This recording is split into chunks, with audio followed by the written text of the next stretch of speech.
Good evening and welcome to Caffe Lena. Thanks for watching this live stream production from Saratoga Springs, New York. These live streams are made possible by the generous support of the Sarah B. Folk Charitable Fund and by our community of subscribers. Special thanks to our Virtuoso level subscribers and lifetime Caffe Lena members. By buying a ticket for this performance, you're supporting independent music and the mission of our historic nonprofit venue. Enjoy your front row seats for this show, live from Caffe Lena.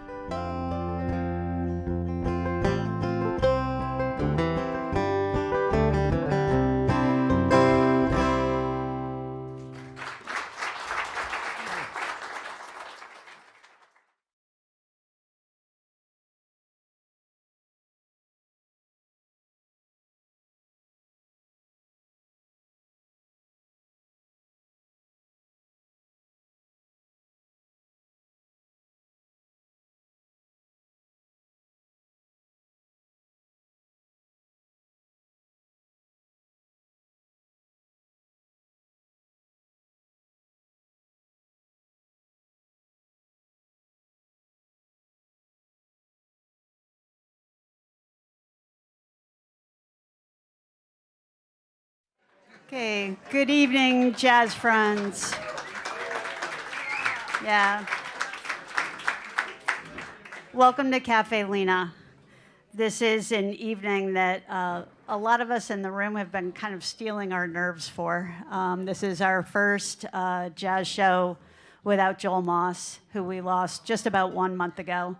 And normally Joel would come out here and say something absolutely biting about the state of the world and the American government and anything that was in the news right now, and he would do it so subtly you would hardly notice it. Oh my God. To all of you who are feeling the way that the Caffe Lena team is feeling right now, condolences to you, and I'm going to bring up Chuck Lamb, who's got a few words to share.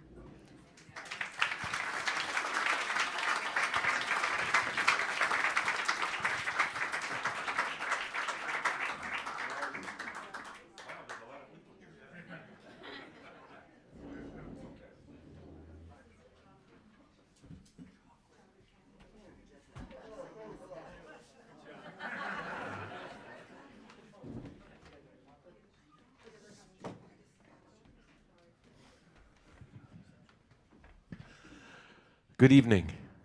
How you guys doing? So I just have one word, and it goes like this: Moss. What an amazing guy. He was he got to be such a great friend over the 8 years that when we began this jazz series, and the relationship kept evolving and growing, and I was going back over text messages with him, and it was pretty much all the same. He was a really beautiful guy, and on his text messages, he was a man of few words a lot of times. He would be like, he'd text me and he'd go, "Lunch?" ? And I'd go, "Yes." And then he'd go, "Where?" And I'd say, "Basket," meaning bread basket. And he'd go, "Right on Daddy-O." And that would be it. Or like on Facebook, I don't know if, I'm sure you guys that know Joel have seen his posts where it's just a colored screen. And then I remember when Colbert was announced that he was going to go off the air, he would just write FCBS. Of course, he would spell that out. So he was a man of few words that way. But when you got together with him, and which we did all the time, hanging out and having coffee or lunch or whatever, he would, those stories that just, there was so many times we would finish a lunch and I'd go, "Dude, memoirs, you have to." And he said, "Yeah, I've been jotting some things down, but I mean, stories like we got into talking about how great the Beatles were, and of course he met all the Beatles except for George.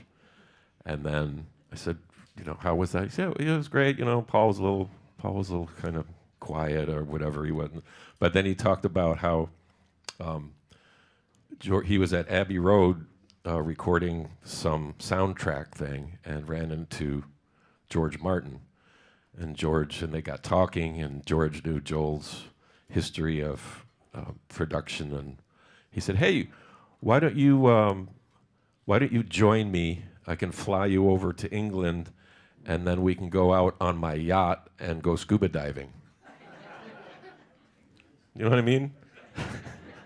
Just a normal lunch. So he would do stuff like that. Or the last one we were talking about is he was recording a soundtrack with Herbie Hancock, and Herbie's out there playing, and Joel is telling me, he's in the sound room, he's going, "I don't know, man, it's just not right." And I said, "What'd you do?" He said, "I went out to Herbie and I go, 'Too many notes.'"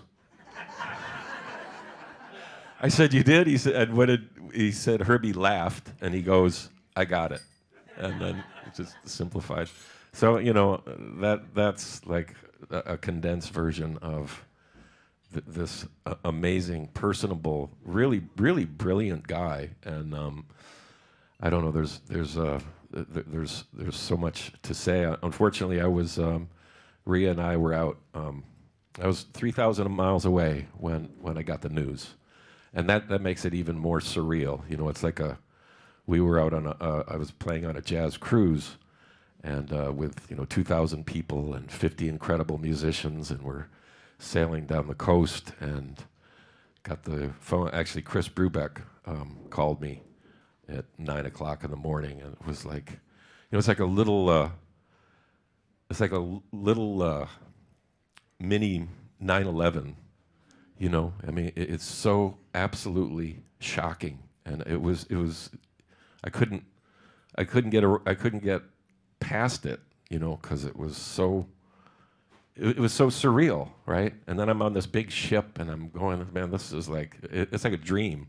And, unfortunately, I'll be away in Colorado again next Tuesday, but I'm hoping all you guys can join in that incredible festival that Sarah's putting on. It's going to be truly amazing. And so one of the things that Joel and I enjoyed was just the music part of doing this series, and we'd be back and forth about, I'd go, "Hey, what do you think about getting Jimmy Green?" And Joel, "Yeah, man, let's get Jimmy Green." I said, "You have his email?" "Yes, I have his email." And it would be a lot of those types of I go, "How about this guy? Do you have his number?" He had the number, email of everybody, so I'd have an idea to get somebody, and he would always supply it. But I was going back on my text messages because I was curious. We've been doing this song every time we say goodbye. And I saw it was 2021 is when he wrote me this beautiful message. He said, "Hey, I have this idea about ending every night with that song." And he said, selfishly, first reason is it's my favorite song. And second, I thought that would be a really beautiful way to share that with the people and the night with it. So we ended every night since 2021 with that tune. So we have multiple versions recorded, and my hope is, since that was his love and his dream, that we can go through those files and figure out some kind of compilation.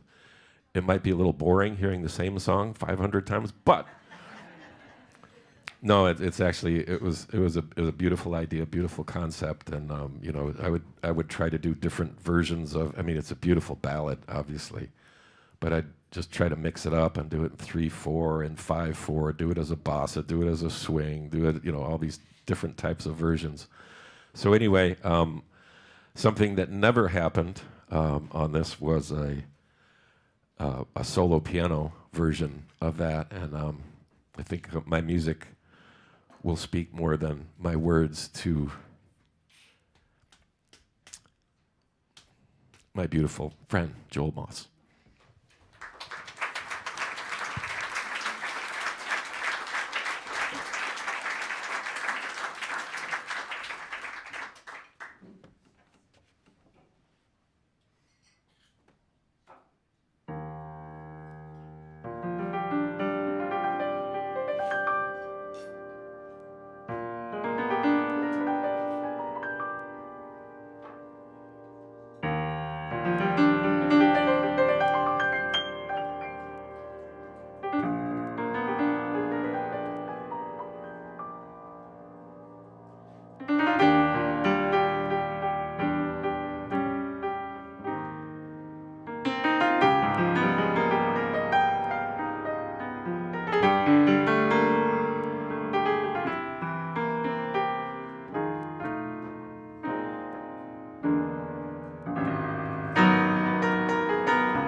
Thank you.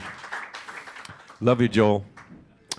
And I have some incredible musicians that we're going to play this music for Mr. Moss tonight. So I'd like to welcome to the stage my good friend Rich Syracuse.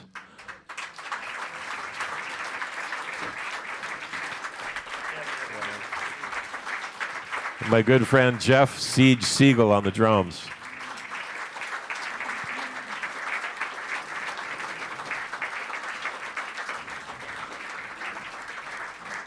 And somebody I've been wanting to play with for, I don't know, 10 years. And I'm so happy to, actually Joel and I were like, yeah, this is gonna be special, because he's an amazing musician and a really good dude. Steve Davis.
Thank you so much. Let's hear it for Chuck Lamb and the trio. And my deepest condolences on the loss of Joel Moss. I know how much he meant to everyone here at Caffe Lena and in Saratoga and around the music world. So it's an honor to be here tonight for that reason, and also just to play this room is a dream come true for me. And I have family in the house, and my Uncle John and my cousin Stephanie, and they hate that I'm saying their names out loud. And Stephanie's husband, Ryan, he's here. And Roxy, yeah, and the Kissingers, all right, my Binghamton homies who live in Albany. Yeah, so, but, you know, I grew up hearing about Caffe Lena, and I know that my father and uncle, and probably my mom, she went to Skidmore, and my Uncle John went to Union. How about my dad went to Syracuse? So, but they spent some time here in the mid '60s for sure, and I grew up knowing about people like Dave Van Ronk, and of course Bob Dylan played here, and Maria Muldaur, and people like Jeff Muldaur, and so what a privilege to have my horn in my hands on this bandstand. So, thank you. So. This tune is called Bedford Stroll. My wife Abena and I live on Bedford Street in Stamford, Connecticut for the last about 8 years. And yeah, so hence the title. Here we go.